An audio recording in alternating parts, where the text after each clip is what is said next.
Bíblia, 1 Coríntios, capítulo 15, nós vamos meditar dos versículos 1 ao versículo 4. 1 Coríntios 15, 1 a 4.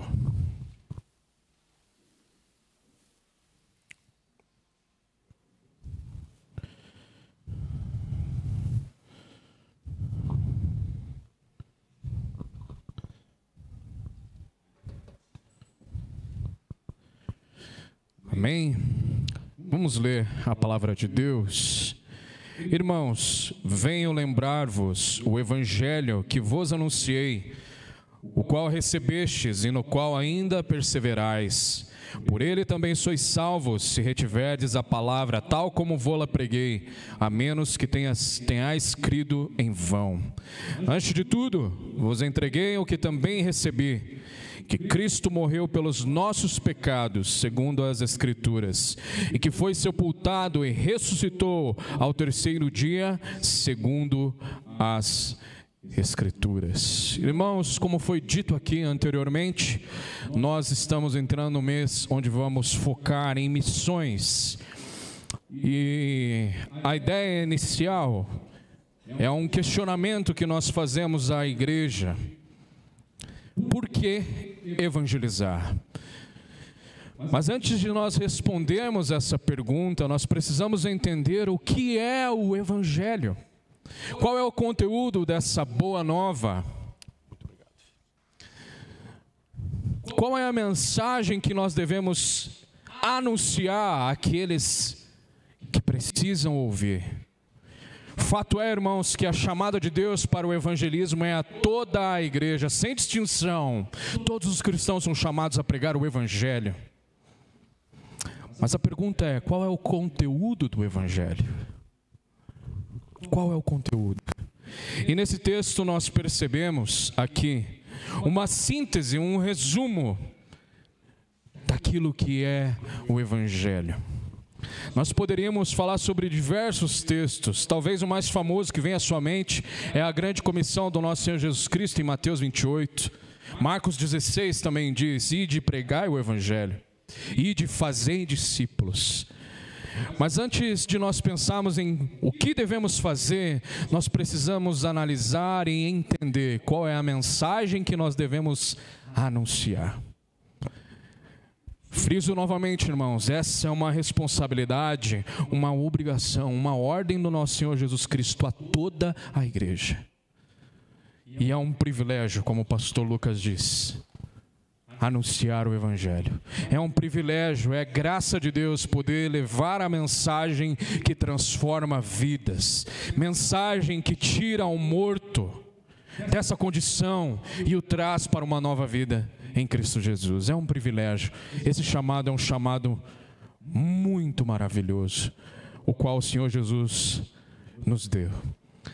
Mas vamos lá, vamos ver o que diz o texto. Antes de nós pensarmos, na verdade, no texto em si, nós precisamos entender o contexto do porquê Paulo está dizendo estas palavras, tá? Vou pedir por os irmãos lá avançarem o próximo slide. O tema do capítulo 15 é a ressurreição, a doutrina da ressurreição de Cristo. Esse é o capítulo mais longo da primeira carta aos Coríntios. São 58 versículos em que Paulo dedica tempo a falar sobre a ressurreição. Isso deixa claro, irmãos, a importância dessa doutrina à igreja, a importância dessa doutrina ao cristianismo. Esse é um ensino que é fundamental à nossa fé. Nós, enquanto cristãos, precisamos crer na ressurreição de Cristo. Se nós não crermos na ressurreição de Cristo, o próprio apóstolo Paulo diz: inútil, vã é a nossa fé. Então esse texto, Paulo vai dedicar tempo para falar sobre a ressurreição. E há outra coisa acontecendo aqui no contexto desta carta.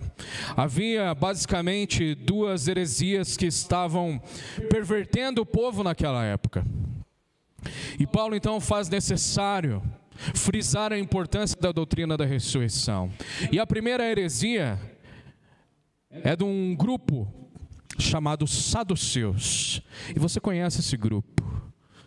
Esse grupo é presente ali nos evangelhos do nosso Senhor Jesus Cristo. Os saduceus, eles não acreditavam na ressurreição.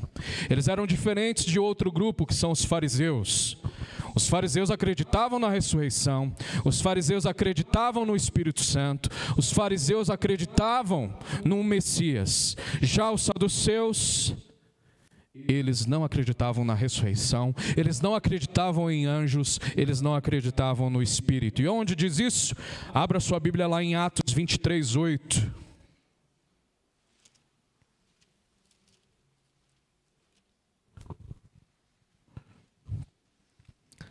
Atos 23, 8.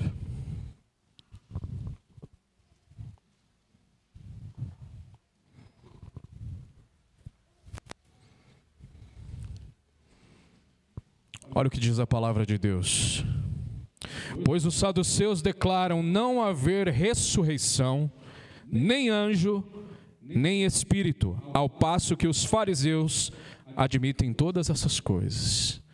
Então esse grupo, essa facção, ela não acreditava na ressurreição. Portanto, era um grupo que eram considerados hereges, por não acreditarem nessa doutrina fundamental à nossa fé. E esse grupo, então, a gente precisa lembrar que nessa época, a igreja, a sua maioria, aqueles que pertenciam à igreja faziam parte, ou eram judeus, ou eram influenciados pela cultura grega.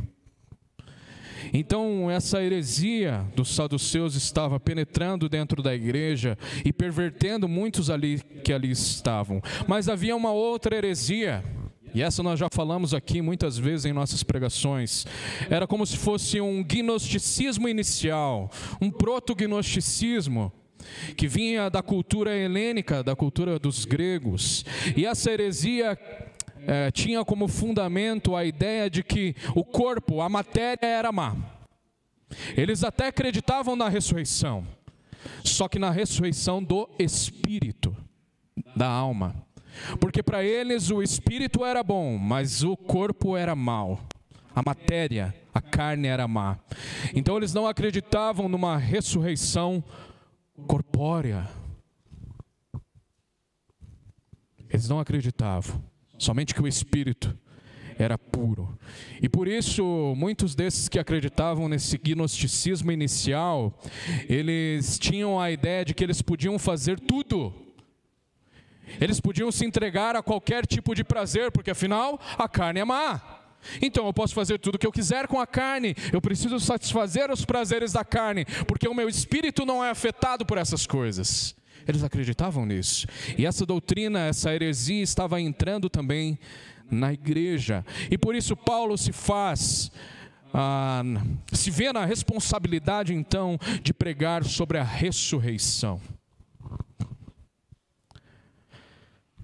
E é muito interessante, irmãos, que antes de falar sobre a ressurreição, antes de dedicar basicamente 54 versículos para falar da ressurreição, Paulo traz a base para essa doutrina fundamental da igreja. E qual é a base para essa doutrina?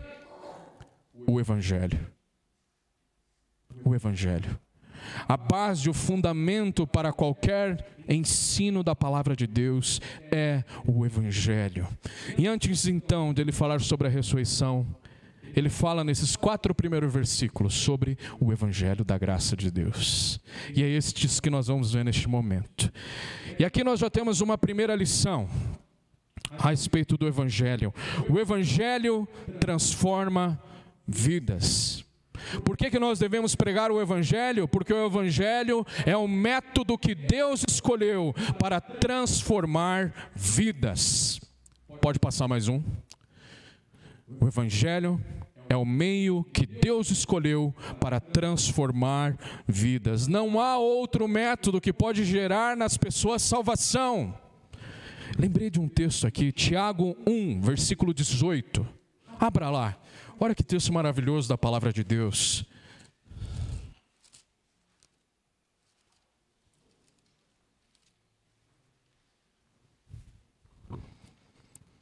Tiago 1:18.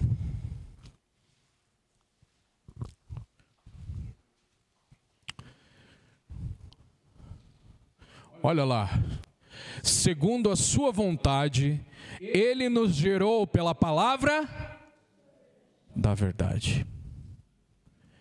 É somente a palavra de Deus, é somente o Evangelho que pode transformar e gerar nova vida. Por isso é importante nós evangelizarmos, irmãos. Por isso que a chamada de Deus para a igreja, de falar da boa nova, anunciar a boa nova, ela é tão maravilhosa, é uma responsabilidade muito alta, porque afinal nós levamos uma mensagem que não é nossa, é a mensagem de Deus que transforma vidas, que traz alegria, que traz redenção, que traz nova criação. Esse é o Evangelho.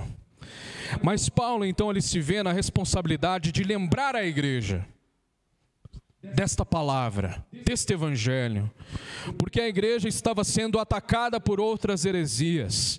Eles já haviam recebido essa palavra, Paulo já havia ensinado essas coisas, mas ele se fez necessário ele lembrar a igreja de tudo isso novamente, porque a igreja estava sendo atacada por outras heresias, irmãos. E aqui nós temos uma lição muito preciosa. O conhecimento de Deus é infinito.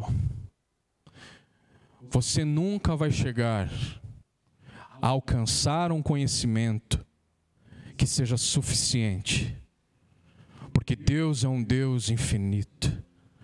E a ideia da vida cristã, irmãos, é que você conheça Deus hoje mais que ontem e amanhã mais que hoje.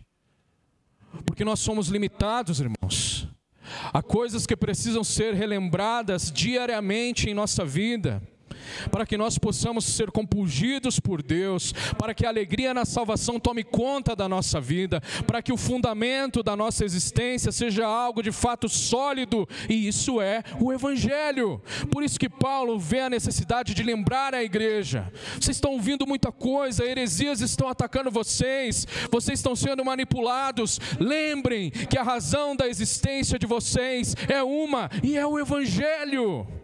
O que dá senso de propósito e identidade a vocês não são essas heresias que vocês estão ouvindo, mas é o Evangelho da salvação. E é essa palavra que vocês devem pregar. Por isso nós precisamos, assim como Paulo está fazendo com essa igreja, nós precisamos lembrar do Evangelho todos os dias. Não como alguém que esqueceu dessas coisas, mas como alguém que está fundamentado, enraizado no Evangelho.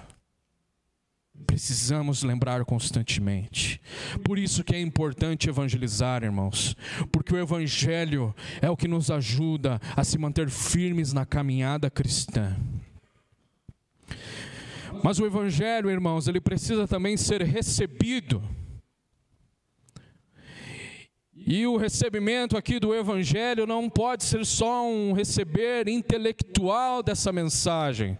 Nossa, como o Evangelho é lindo! O Evangelho tem que gerar contrição, tem que gerar transformação em nosso coração. Porque afinal, irmãos, todo ser humano consegue entender a palavra intelectualmente. Todo ser humano consegue. O que vai mudar é a forma como você comunica. A maneira como você fala com uma criança é diferente do que você fala para um adulto. A maneira como você fala na faculdade vai ser diferente com o que você fala na escola, porque o contexto ali é diferente. Mas todo ser humano, irmãos, entende, pelo menos intelectualmente, a palavra de Deus. Mas o que essa palavra precisa fazer? Transformar o coração. Isso é receber a palavra de Deus. Eu sei de histórias, queridos, de anos, de pessoas que ficaram anos e anos e anos dentro da igreja, escutando a palavra de Deus, domingo após domingo, mas hoje estão distantes do caminho de Deus. Por quê? Porque o Evangelho não transformou. Elas não receberam de fato o Evangelho. Essas verdades não foram enraizadas no coração. Eu falei hoje de manhã na EBD, Não adianta nada nós estudarmos a Bíblia de capa a capa se isso não gerar em nós alegria e transformação. Nós precisamos receber o Evangelho. Nós precisamos, ao nos depararmos com a palavra de Deus, ser tomados de alegria e desejo de conhecer mais e mais esse Deus que transforma por meio de sua palavra. E essa igreja havia recebido o Evangelho.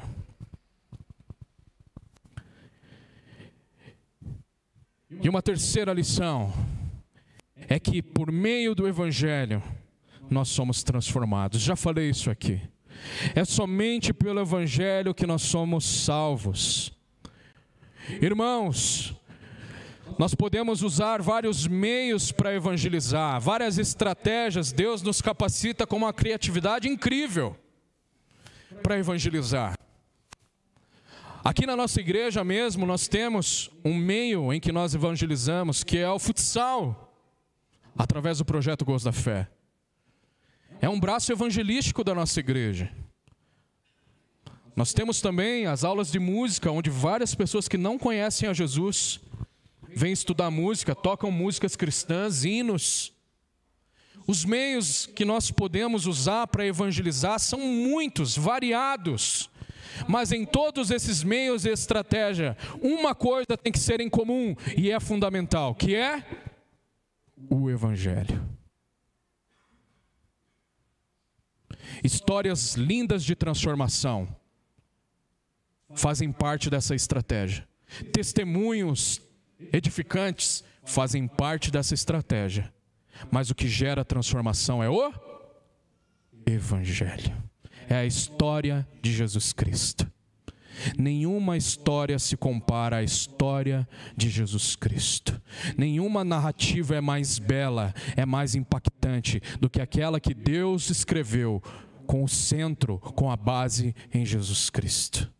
Os nossos testemunhos, sim, devem ser contados. Os nossos testemunhos, sim, edificam as nossas vidas, edificam a igreja, mas eles não são o Evangelho.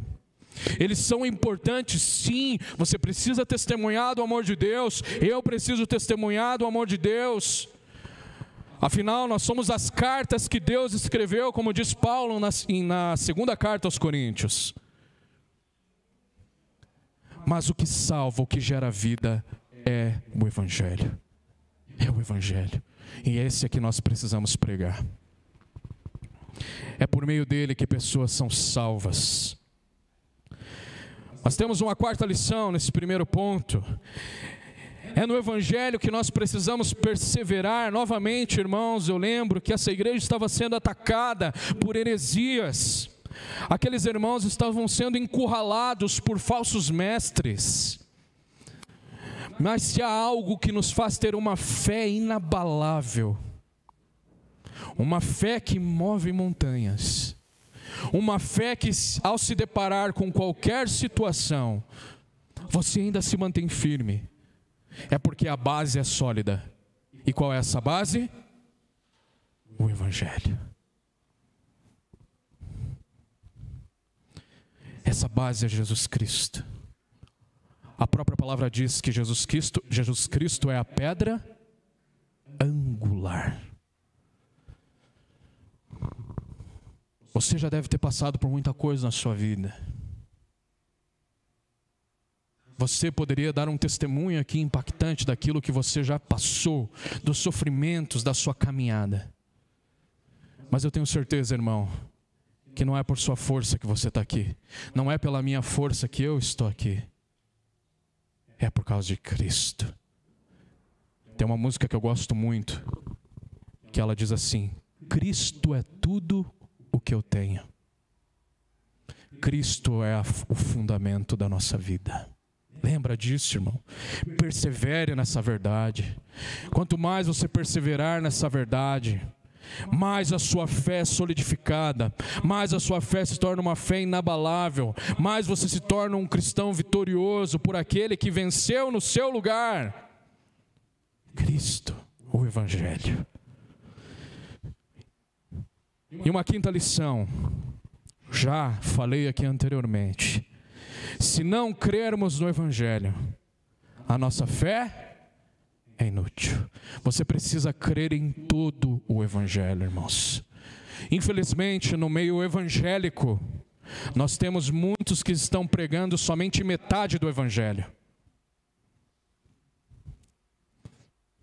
Você precisa crer em todo o Evangelho. Há partes do Evangelho que nós não entendemos, sim ou não? Sim. Há partes do Evangelho que nos assustam, sim. Como Deus pode fazer isso? Como Deus pode permitir isso? Nós muitas vezes não vamos ter essas respostas, queridos. Talvez só lá na eternidade. Eu acho que é a Patrícia, Lucas, que disse que faz uma lista, né, de perguntas que ela vai fazer para Deus, né? Não é verdade? Você pode fazer a sua, vai anotando aí. Não sei se isso vai subir no céu com você, mas enfim. Faz a tua listinha. Tem perguntas que você não vai ter a resposta nessa vida.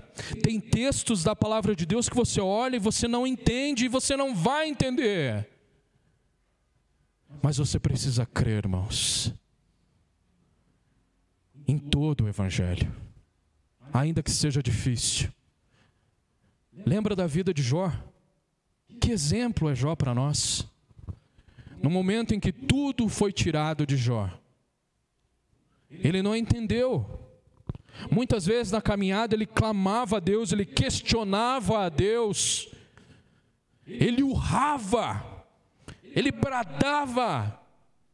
Mas no final, o que ele diz no capítulo 42?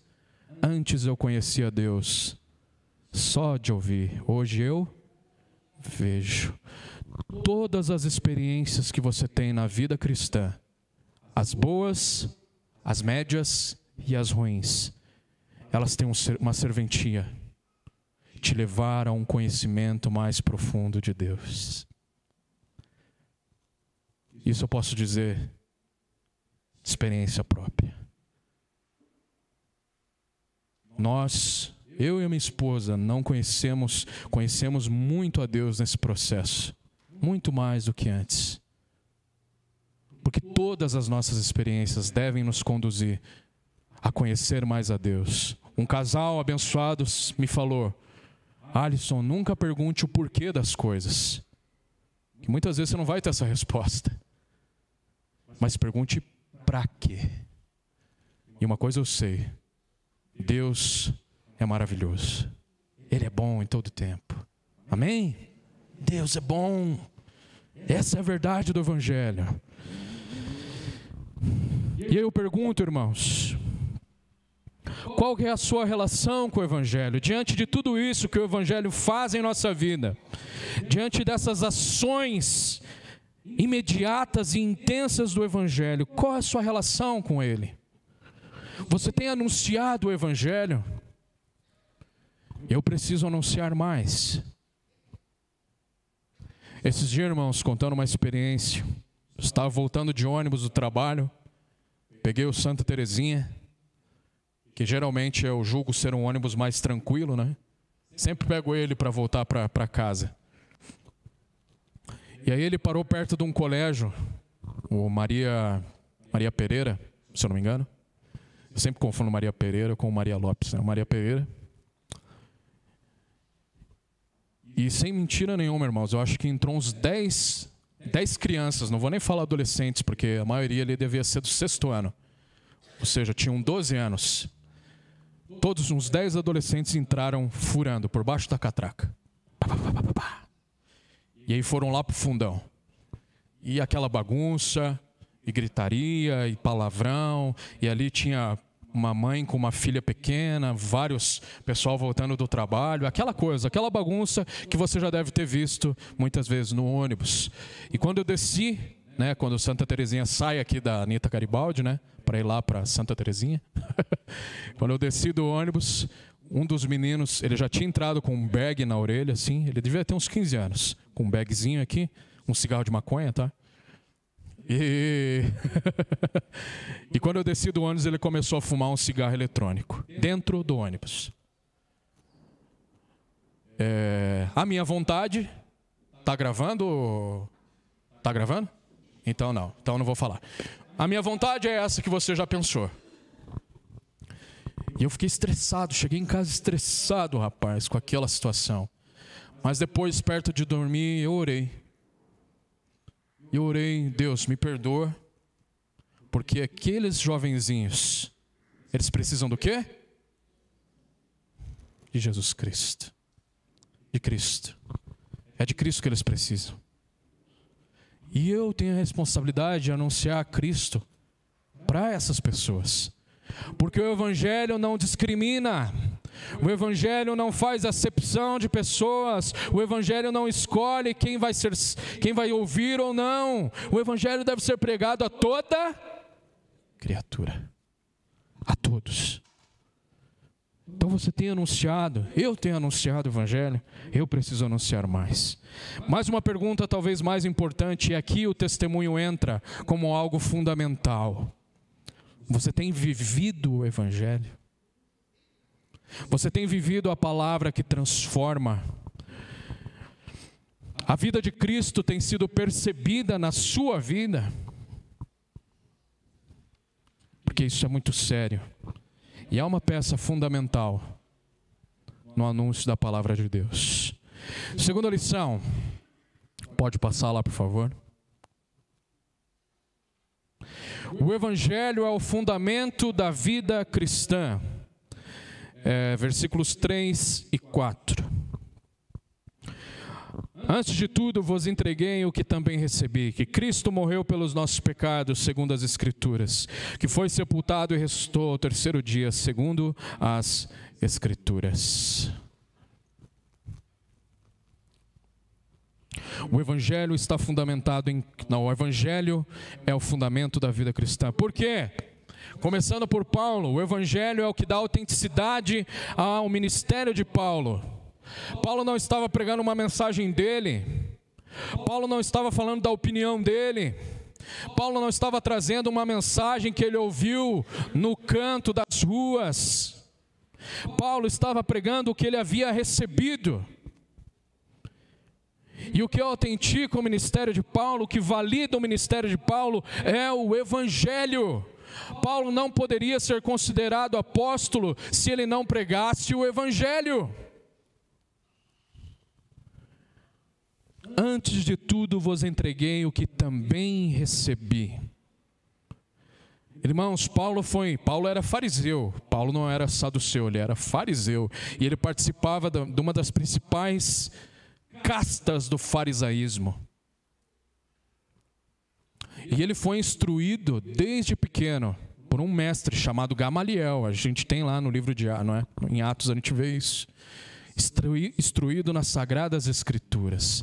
Mas Paulo, alguns teólogos vão dizer que ele passou 14 anos estudando a palavra de Deus, muitas vezes juntos com os outros apóstolos, antes de se tornar missionário, antes de se tornar Paulo. Ele estudou constantemente a palavra de Deus. Então, o que ele estava recebendo não era somente fruto da tradição, não é aquela tradição oral que os judeus têm, a Midrash, não era somente esse tipo de tradição. O que Paulo havia recebido e o que ele estava anunciando era o Evangelho da salvação. A palavra que transforma vidas, a palavra que gera nova criação. Mas Paulo também estava falando de uma palavra que é o que gera a identidade da igreja. Nós só podemos ser reconhecidos como igreja, não por causa da nossa estrutura, que é muito parecida com outras, não por causa dos nossos bancos ou cadeiras, não por causa da fardinha que a gente usa. Nós somos reconhecidos como igreja porque vivemos fundamentados no quê? No Evangelho. É o Evangelho que gera a nossa identidade. Apesar de sermos diferentes, um é alto, um é mais baixo, um é mais forte, outro é menos. Um tem um dom disso, o outro tem dom daquilo. Um é mais quieto, o outro já é mais espalhafatoso. Um tem habilidade com palavras, outro já não gosta muito de falar, mas gosta de ouvir. Apesar de todas essas diferenças que nós encontramos na nossa igreja, apesar das diferenças de algumas opiniões que nós temos, há algo que nos faz um. Há algo que gera em nós esse senso de pertencimento, de unidade. E o nome disso é Evangelho. E terceiro ponto dessa lição: o Evangelho é a confissão da igreja. E eu lembrei aqui de um texto que para mim é um dos mais lindos da palavra de Deus. Quando Jesus pergunta: quem que vocês acham que eu sou? Lembra dessa passagem? Ah, você é Elias, você é não sei quem, você é um profeta, um grande profeta. O que Pedro fala? Tu és o Cristo, o Filho do Deus vivo. Pedro anuncia sua confissão de fé. Pedro declara o Evangelho como confissão de fé dele mesmo e representando também os demais apóstolos. O Evangelho é a confissão de fé da igreja. Por muito tempo, irmãos, ao longo da história, a igreja foi elaborando muitas confissões de fé. E eu convido você a estudar e a pesquisar. Confissões de fé que servem como se fosse um resumo da Bíblia. A confissão de fé, ela traz também esse senso de identidade para a igreja. Nós temos uma confissão de fé. Quem aqui estudou, passou pelas classes de batismo, estuda a confissão de fé da igreja. Não é verdade? Aprendem sobre a confissão de fé da igreja. E uma confissão de fé, ela tem pontos que são fundamentais à vida cristã. Quem é Deus? Quem é Jesus? Quem é o Espírito Santo? O que é a palavra? O que é salvação? O que é fé? E vários outros pontos. Mas aqui, irmãos, nós temos talvez a primeira confissão de uma igreja. A primeira confissão de uma igreja. E essa confissão, ela tem o seu fundamento sobre o Evangelho. E algo que eu gostaria de lembrar em relação à igreja de Corinto. Você já deve ter lido e você lembra que essa igreja era uma igreja problemática. Talvez a mais problemática do Novo Testamento. Talvez, com quase 90% de certeza. Era uma igreja que tinha todos os dons, mas era uma igreja problemática. E Paulo vai tratando no início ali, e nos capítulos de 1 Coríntios, ele vai falando da loucura da pregação.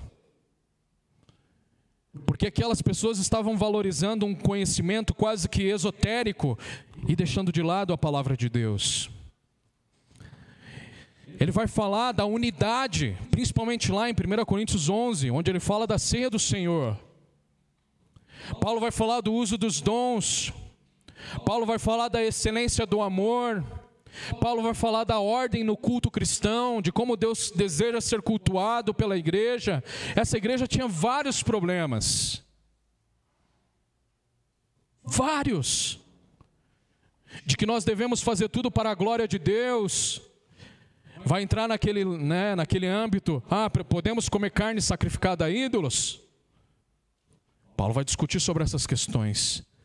Mas todas essas questões, irmãos, que Paulo discutiu ao longo da carta aos Coríntios, não são tão essenciais quanto o Evangelho. Apesar de todos os problemas que essa igreja tinha, Paulo podia dizer uma coisa, que era uma característica dessa igreja, que ele diz ali no versículo 1. O Evangelho que eu anunciei, que vocês receberam e no qual ainda perseverais. Apesar de todos os problemas, aquela igreja continuava perseverando no Evangelho. Os problemas precisavam ser resolvidos? Sim. Paulo precisava retificar aquilo que ele estava pregando? Sim. Precisava agir na comunhão daquelas pessoas, para trazer de novo a alegria em estar junto? Sim, mas Paulo faz isso partindo da onde? Do Evangelho. O Evangelho é a confissão da igreja. Mas a pergunta é, o que é o Evangelho? Ainda não respondemos de maneira direta e objetiva, né? Estou falando e ainda não respondemos. A gente vai ler agora um resumo do Evangelho. O ponto alto do Evangelho. Preste bem atenção. Versículos 3 e 4. Antes de tudo vos entreguei o que também recebi. O Evangelho. O que é o Evangelho?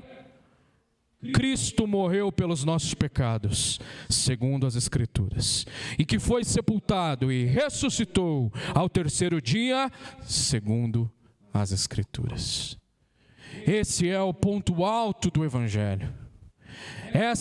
Esse é o ápice do Evangelho. Eu, irmãos, creio que o Evangelho ele é anunciado por toda a Bíblia.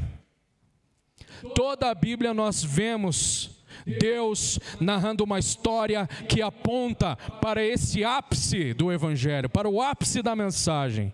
A gente vê o início do Evangelho sendo pregado em Gênesis 3, por exemplo, 3:15, sobre o descendente da mulher. Ali nós temos o proto-evangelho, o início do Evangelho. E a partir de então, Deus vai narrando uma história onde acontece muita coisa louca, muita coisa que a gente não entende, muita coisa que a gente fica só imaginando. Pô, como é que deve ser um mar abrindo na minha frente? Coisas maravilhosas, mas que tem uma serventia essencial. Elas apontam para quê? Para Cristo. E aqui está a mensagem que gera vida, que gera transformação, ao qual você foi alcançado, ao qual eu fui alcançado. A mensagem de Cristo. Cristo morreu pelos nossos pecados. Cristo não só morreu pelos pecados do meu irmão. Cristo não só morreu pelos pecados lá daqueles irmãos que se reuniam em outra igreja. Cristo morreu pelos nossos pecados. A salvação é algo particular, único e individual. É Deus operando na minha vida, individualmente. Eu costumo falar, e essa verdade ela alenta o meu coração. Quando Cristo estava sendo pregado na cruz do Calvário, Ele sabia que Ele estava morrendo por mim e por você, porque isso já estava escrito na eternidade. Cristo morreu pelo meu pecado. Como aquele que não tem pecado, Ele se fez pecado por nós, Ele levou sobre si os nossos pecados. Maldito é aquele que é pendurado no madeiro. Sobre Cristo foi quem Deus direcionou a sua ira, não foi sobre você. E o fato de nós estarmos aqui e poder estar à mesa do Senhor, não é pelos meus méritos, irmãos. Não é porque Deus me achou bonito. Não é porque Deus me acha bom. É pelo que Cristo fez. Cristo morreu pelos nossos pecados. Esse é o ponto inicial do Evangelho, do ápice do Evangelho. Mas Cristo também foi sepultado. E aqui nós temos uma chave também fundamental ao Evangelho, porque muitos nessa época, irmãos, achavam que Cristo não tinha morrido. Muitos achavam que Cristo não havia sido sepultado. Tanto que os próprios discípulos, acham que o corpo é roubado, não é verdade? Eles não acreditam nas mulheres que viram. O fato de Cristo ter sido sepultado é também muito importante à nossa fé, porque mostra que de fato Cristo morreu, que a ira de Deus foi satisfeita, pois o salário do pecado é a morte. Mas aquela morte de cruz era para ser nossa. Cristo levou sobre si, Ele foi voluntariamente até a cruz, como ovelha ao matadouro, sem abrir a boca. Ele foi em obediência ao Pai. E ele foi sepultado. E aquilo selou a morte de Deus, do Deus Filho. Mas louvado seja o nosso Deus, porque não parou por aí, não é verdade? Cristo ressuscitou. Cristo ressuscitou. Cristo venceu a morte. Cristo veio com o corpo glorificado. Cristo declarou vitória sobre Satanás na cruz do Calvário e quando ele venceu o sepulcro. Cristo declarou vitória, da qual nós também podemos comemorar através da sua ressurreição. Cristo ressuscitou. E qual garantia a ressurreição de Cristo nos dá? Nós sabemos que por meio de Cristo, da morte de Cristo, nós podemos participar dessa mesa. Mas na sua ressurreição, nós estaremos numa mesa, lá na eternidade, junto ao Pai. Louvado seja Deus. Cristo garantiu isso por mim e por você. E para fechar, irmãos, o último ponto. Tudo isso aconteceu segundo as Escrituras. O Evangelho flui das Escrituras. Se você quer ser nutrido para ter uma fé inabalável, medite nas Escrituras.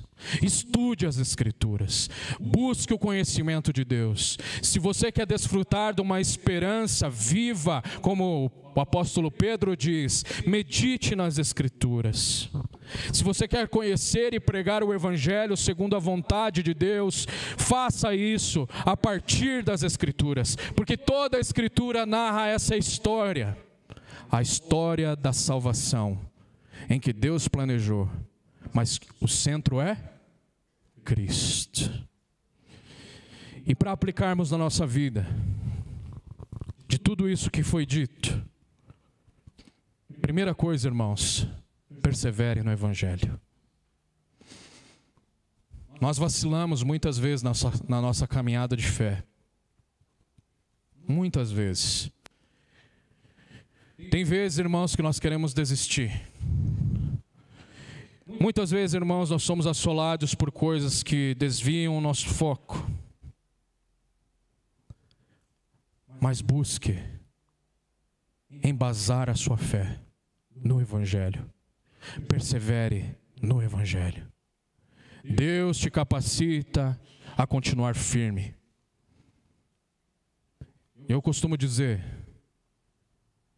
que ainda que lágrimas corram do nosso rosto, que em cada lágrima Deus seja glorificado. Que no nosso sofrimento Deus seja glorificado. Que na nossa angústia Deus seja glorificado. E tudo isso é possível, irmãos, por causa do quê? Do Evangelho. É o Evangelho. Persevere no Evangelho. Segunda coisa, irmãos, que nós podemos aplicar em nossa vida: vidas são transformadas a partir do Evangelho, e essa verdade deve encorajar você e a mim a continuar anunciando o Evangelho e ter a esperança de ver vidas sendo transformadas. Essa semana uma irmã compartilhou uma história comigo que me trouxe muita alegria. Ela tem um sobrinho. Esse sobrinho viveu uma vida torta, longe de Deus. Para vocês terem uma ideia, ele teve que sair daqui para ir morar para outro lugar, porque ele estava sendo perseguido e jurado de morte. Uma vida longe do Senhor. E depois de 5 anos em que essa irmã não via esse sobrinho, ele veio visitá-la. Daquele jeito, né?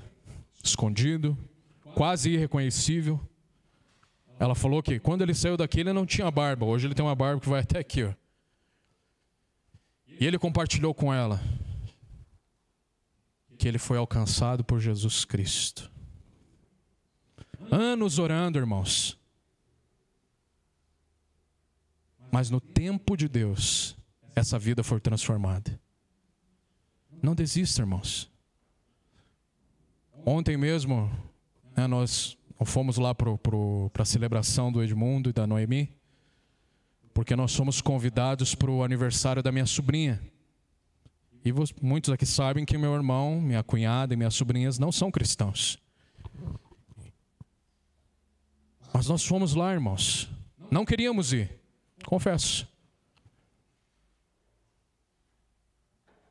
Mas a minha esperança não está embasada naquilo que eu acho que vai acontecer.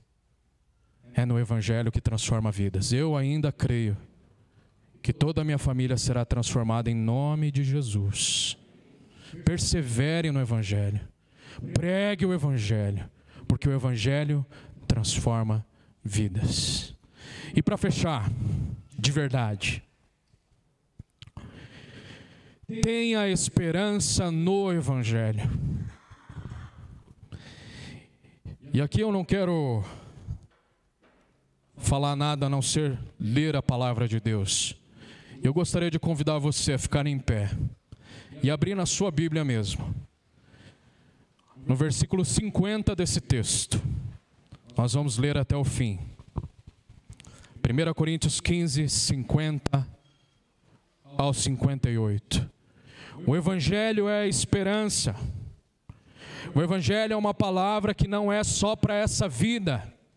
E uma das grandes graças do Evangelho, uma das grandes graças da vida cristã é saber que muita coisa relacionada à vida cristã não se limita a essa terra. E aqui nós temos algo muito precioso. Versículo 50. Isto afirma, irmãos, que a carne e o sangue não podem herdar o reino de Deus, nem a corrupção herdar a incorrupção. Eis que vos digo um mistério: nem todos dormiremos, mas transformados seremos todos. No momento, num abrir e fechar de olhos, ao ressoar da última trombeta, a trombeta soará, os mortos ressuscitarão, incorruptíveis, e nós seremos transformados. Porque é necessário que este corpo corruptível se revista de incorruptibilidade, e que o corpo mortal se revista de imortalidade. E quando este corpo corruptível se revestir de incorruptibilidade, e o que é mortal se revestir de imortalidade, então se cumprirá a palavra que está escrita. Presta atenção: tragada foi a morte pela vitória. Onde está, ó morte, a tua vitória? Onde está, ó morte, o teu aguilhão? O aguilhão da morte é o pecado, e a força do pecado é a lei. Versículo 57, guarda no teu coração. Graças a Deus que nos dá a vitória, por intermédio de nosso Senhor Jesus Cristo. E aqui uma palavra de esperança, de perseverança para você, que você que trabalha e comprometido com o reino de Deus, é comprometido com a igreja. Portanto, meus amados irmãos, sede firmes, inabaláveis e sempre abundantes na obra do Senhor, sabendo que no Senhor o vosso trabalho não é vão. Deus honra quem persevera no Evangelho. Essa é a nossa esperança. Ela não se limita a essa vida. Essa esperança se estende para a eternidade, onde um dia estaremos com o nosso corpo transformado ao lado do nosso Senhor Jesus Cristo. Esse é o Evangelho.